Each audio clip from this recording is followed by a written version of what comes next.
ಈ ವೇದಿಕೆ ಮುಖಾಂತರ ಕಾಂಗ್ರೆಸ್ ಪಕ್ಷದ ಎಲ್ಲ ನಾಯಕರಿಗೆ ಮತ್ತು ಕಾಂಗ್ರೆಸ್ ಪಕ್ಷದ ಅಧ್ಯಕ್ಷರಿಗೆ ಹೇಳಕ್ಕೆ ಇಷ್ಟಪಡ್ತೇನೆ. ಒಂದು ವೇಳೆ ಡಾಕ್ಟರ್ ಸಿದ್ದು ಪಾಟೀಲ್ ಅವರು ಅಭಿವೃದ್ಧಿ ಮಾಡೇ ಇರ್ತಿರಲಿಲ್ಲ ಅಂದ್ರೆ ಈ ಪರಿ ನಿಮ್ಮ ಕಾಂಗ್ರೆಸ್ ಪಕ್ಷದ ಕಾರ್ಯಕರ್ತರು ನಿಮ್ಮ ಪಕ್ಷವನ್ನು ತೊರೆದು ಭಾರತೀಯ ಜನತಾ ಪಾರ್ಟಿ ಸೇರ್ಪಡೆ ಆಗ್ತಾ ಇರಲಿಲ್ಲ. ಇದು ನಿಮ್ಮೆಲ್ಲರಿಗೆ ತಾಳ್ಮಡಿ ಗ್ರಾಮದ ಮುಖಾಂತರ ನೇರವಾಗಿ ಉತ್ತರದ. ಇನ್ನು ಈ ರೀತಿ ಕೆಲಸ ಕಾರ್ಯಗಳು, ಈ ರೀತಿ ಕಾರ್ಯಕರ್ತರ ಸೇರ್ಪಡೆಯ ಕೆಲಸಗಳು. ನಮ್ಮ ಗ್ರಾಮ ಒಂದು ಕೇಂದ್ರ ಗ್ರಾಮವಾಗಿದೆ. ಇದಕ್ಕೆ ಸುಮಾರು 15ರಿಂದ 16 ಗ್ರಾಮಗಳು ಬರುತ್ತವೆ. ಈ ಮಳೆಗಾಲದಲ್ಲಿ ಬಸ್ ನಿಲ್ದಾಣ ಇಲ್ಲ. ಸುತ್ತಮುತ್ತ ಗ್ರಾಮಗಳು ಇಲ್ಲೇ ಬಂದು ಬಾಂಬೆ, ಹೈದರಾಬಾದ್, ಹುಮ್ನಾಬಾದ್, ಬೀದರ್ ಹೋಗಬೇಕಾಗುತ್ತೆ. ಆದರೆ ಮಳೆಗಾಲದಲ್ಲಿ ಅವರು ನಿಲ್ಲೋದಕ್ಕೆ ಬಸ್ ನಿಲ್ದಾಣ ಇಲ್ಲ. ಏನಾದರೂ ಯಾವುದೋ ಯೋಜನೆಯಲ್ಲಿ ಆ ಬಸ್ ನಿಲ್ದಾಣ ವ್ಯವಸ್ಥೆ ಒಂದು ಮಾಡಿಕೊಡ್ಬೇಕು. ಮನೆ ಹೇಳೋದು ಪುರಸಭೆಯನ್ನು ನಾವು CMC ಮಾಡಬೇಕಾದ್ರೆ ನಾವೇ ಕೆಲಸ ಮಾಡಿದೆವು, ನಾವೇ ಕೆಲಸ ಕಾರ್ಯಗಳು ಮಾಡಿದೆವು ಅಂತ ಹೇಳಿದ್ರೆ ಅವತ್ತು ಸನ್ಮಾನ್ಯ ಮಾಜಿ ಸಚಿವರು ಮಾತಾಡ್ಬೇಕಾದ್ರೆ ಯಾವ ಕಾರ್ಯಕ್ರಮ ಬಂದಿದೆ ಅಂಬುದೇ ಅವ್ರಿಗೆ ಗೊತ್ತಿಲ್ಲ. ಬಂದರು, ಪಟಾಕಿ ಸಿಡಿದ್ರು, ಶಾಲೆ ಹಾಕೊಂಡು ಮಾತಾಡೋಕೆ ಶುರು ಮಾಡಿದ್ರು. ಕಾರ್ಯಕ್ರಮ ಏನದ ಅಂಬುದೇ ಗೊತ್ತಿಲ್ಲ. ಏನದಪ್ಪ ಕಾರ್ಯಕ್ರಮ ಅಂತ ಅವ್ರು ತಮ್ಮೂರಿಗೆ ಕೇಳ್ತಾರೆ.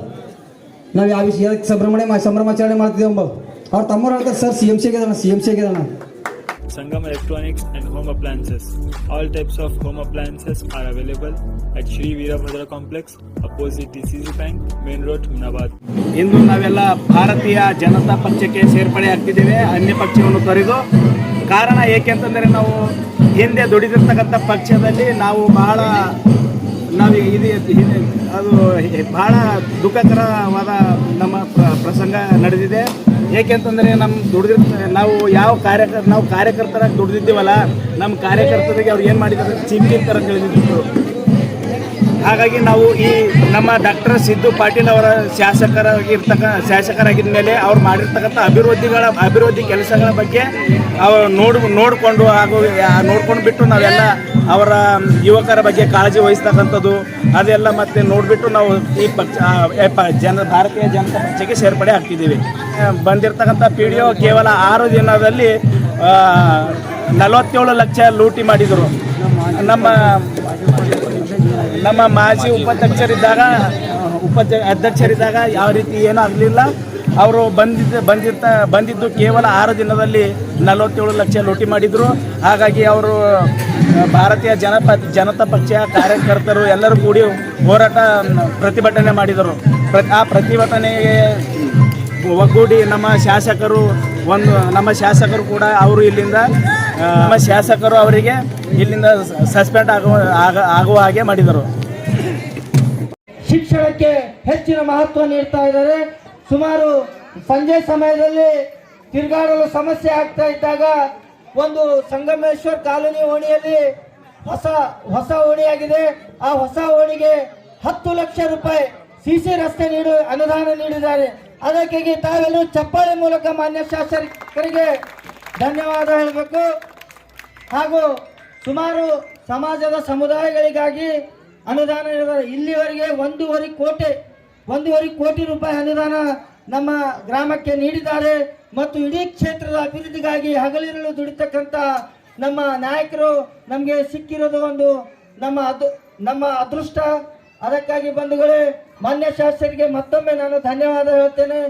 ಮತ್ತು ಮನುಷ್ಯನ ಆಸೆಗೆ ಮಿತಿನೇ ಇಲ್ಲ. ಇಷ್ಟೆಲ್ಲ ನೀಡಿದರೂ ನಮ್ಗೆ ಕೆಲವೊಂದು ಬೇಡಿಕೆ ಮಾನ್ಯ ಶಾಸಕರೇ. ಒಂದು ಮನೆ ಕಳೆ ಅಂಗುಳು ಹೇಳ್ತಾವ ಶಾಸಕರೇ, ಅಂಗುಳು ರಂಗೋಲಿ ಹಾಕಿ ಅಂಗುಳು ಸಾರ್ ಚಂದ ಇದಾರ, ಮನೆಯಾಗ ಒಳ್ಳೆ ಸಂಸ್ಕೃತರ ಒಳ್ಳೆಯರ ಅಂತ ಗೊತ್ತಾಯ್ತದ.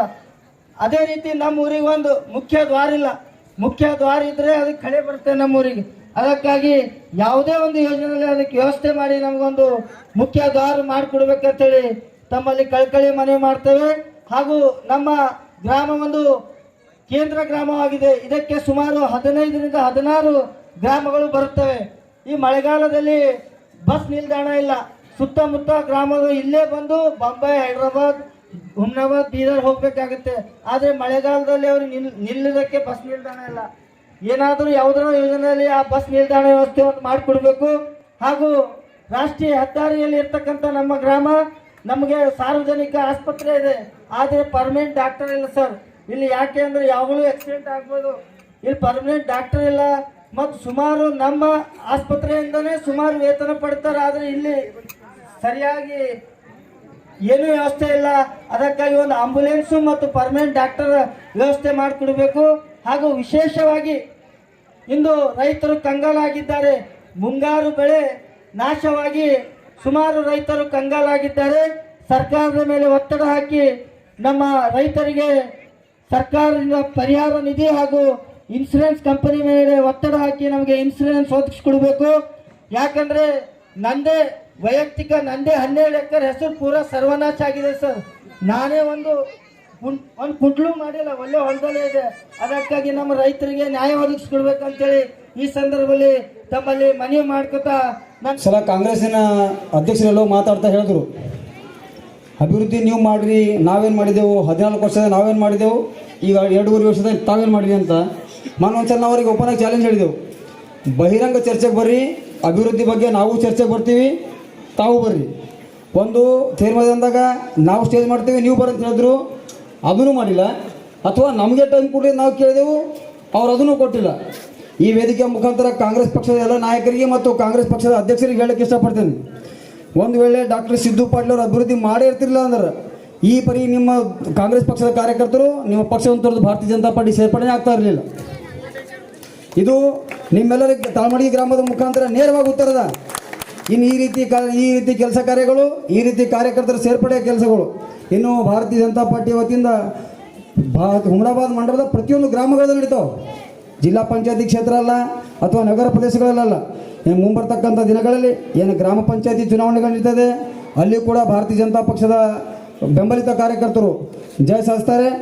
ಅದೇ ರೀತಿಯಾಗಿ ತಾಲೂಕು ಪಂಚಾಯತ್ ಚುನಾವಣೆಗಳು, ಜಿಲ್ಲಾ ಪಂಚಾಯತ್ ಚುನಾವಣೆಗಳಲ್ಲಿ ಮತ್ತು ಮುಂಬರ್ತಕ್ಕಂಥ ಪುರಸಭೆ ಚುನಾವಣೆಗಳಲ್ಲಿ ಭಾರತೀಯ ಜನತಾ ಪಕ್ಷದ ಕಾರ್ಯಕರ್ತರು ಮತ್ತು ಹುಮನಾಬಾದ್ ಮತಕ್ಷೇತ್ರದ ಮಹಾಜನತೆ ತಮಗೆ ತಕ್ಕವಾದ ಉತ್ತರವನ್ನು ಪಾಠ ಕಲಿಸ್ತಾರೆ. ತಾವೇನು ಹೇಳ್ಕೊಂಡು ಓಡಾಡ್ತೀರಿ, ಇವತ್ತು ನಾವು ಆ ರೀತಿ ಕೆಲಸ ಮಾಡ್ತಾ ಇಲ್ಲ, ಈ ರೀತಿ ಕೆಲಸ ಮಾಡ್ತಾ ಇಲ್ಲ ಅಂತ.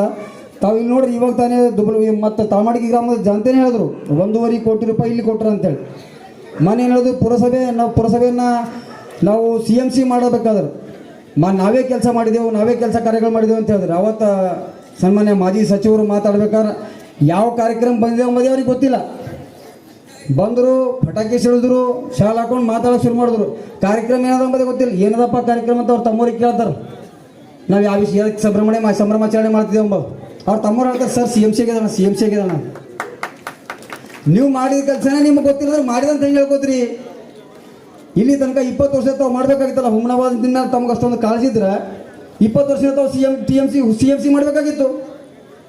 ಆ ಬಗ್ಗೆ ತಾವು ಧ್ವನಿನೂ ಗೊತ್ತಿಲ್ಲ, ಕೆಲಸನೂ ಮಾಡಿಲ್ಲ. ಕೆಲಸ ಮಾಡೋದಂಥ ಧ್ವನಿ ವಿಷಯ ರೀ. ತಾವು ಒಂದ್ಸಲ ಧ್ವನಿ ಇರ್ಬೇಕಾಗಿತ್ತಲ್ಲ ಸದನದಾಗ.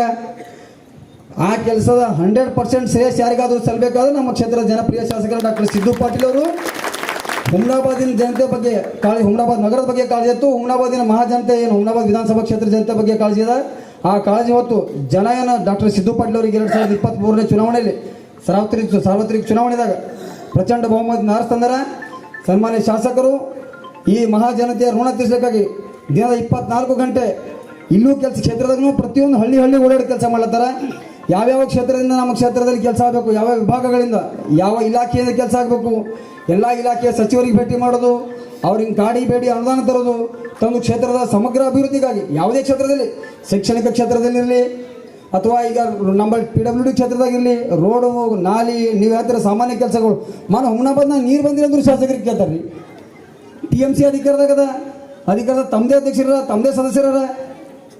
ಒಂದೊಂದು ನಾವೇ ಹೋಗಿ TMCದಾಗ ಕುಂತು ನೋಡಿ ಹೇಳಿದೆವು. ಅವ್ರದೇ TMC ಮೆಂಬರ್ಗಳು ಅಲ್ಲೇ ಧರಣಿ ಕುಂತಾರ. ಯಾಕೆ ಧರಣಿ ಕುಂತೀರಿ ಅಂತ ಕೇಳಕ್ತಾ ಇರಲಿಲ್ಲ ಅವರು. ನೀರು ಬಂದಿಲ್ಲ ಅಂತ ಡಾಕ್ಟರ್ ಸಿದ್ದು ಪಾಟೀಲ್ ಅವ್ರಿಗೆ ಕೇಳ್ತಾರೆ. ಯಾವ ಕೆಲಸ ಯಾರಿಗೆ ಕೇಳಬೇಕೆಂಬುದೇ ಅಲ್ಲಿನ ಕಾರ್ಯಕರ್ತರಿಗೆ ಏನೋ ಗೊತ್ತಿಲ್ಲ. ಕಾರ್ಯಕರ್ತರಲ್ಲೇ ಪ್ರಬುದ್ಧತೆ ಇಲ್ಲಿನ. ಆ ಕಾರ್ಯಕರ್ತರು ಹುಷಾರಾಗಲ್ಕಿನ ಬಲೆ ಮತ್ತೊಂದು ಚುನಾವಣೆ ಮುಗಿದೈತೆ ಕುದಿ ಮಾಡಬೇಡ್ರಿ ನೀವು. ನಿಮ್ಮ ಕಾರ್ಯಕರ್ತರ ಶಾಸಕರಿಗೆ ಏನು ಪ್ರಶ್ನೆ ಕೇಳಬೇಕು ಅಂತ ಗೊತ್ತಾಗಟ್ಕಿನೇ ಮತ್ತೊಂದು ಚುನಾವಣೆಗೆ ಇದ್ದೆ ನಾವು. ಅದಕ್ಕೆ ಸಂಬಂಧಪಟ್ಟಂಥ ಎಲ್ಲ ಸಿದ್ಧತೆಗಳು, ಎಲ್ಲ ತಯಾರಿಗಳು ಡಾಕ್ಟರ್ ಸಿದ್ದು ಪಾಟೀಲ್ ಅವರು ಬಲ್ಲದ. ಸತತವಾಗಿ ಆ ತಯಾರಿ ಮತ್ತೇನಂತ ತಿಳ್ಕೊಬೇಡ್ರಿ. ನಿಂತರ 2 ನಂಬರ್ ತಯಾರಿ ಇಲ್ಲ. ಸತತವಾಗಿ 24 ಗಂಟೆ ಕೆಲಸ ಮಾಡಿ ಜನ ಮೆಚ್ಚುಗೆಯನ್ನು ಪಡ್ಕೊಂಡು ಚುನಾವಣೆ ಬರ್ತೇವೆ. 29 ಬರ್ತಕ್ಕಂಥ 28 ಚುನಾವಣೆ ನಾವೇ ಜವಾಬ್ದಾರಿ ಬರೆಸ್ತೇವೆ ಅಂತ ಹೇಳಿ ನಾನು ಮಾತನಾಡಲಿಕ್ಕೆ ಅವಕಾಶ ಕೊಟ್ಟಂತ ಮೇಲೆ ಒಂದು ಮಾತು ಮುಗಿಸ್ತೀನಿ. ಜೈ ಹಿಂದ್, ಜೈ ಕರ್ನಾಟಕ.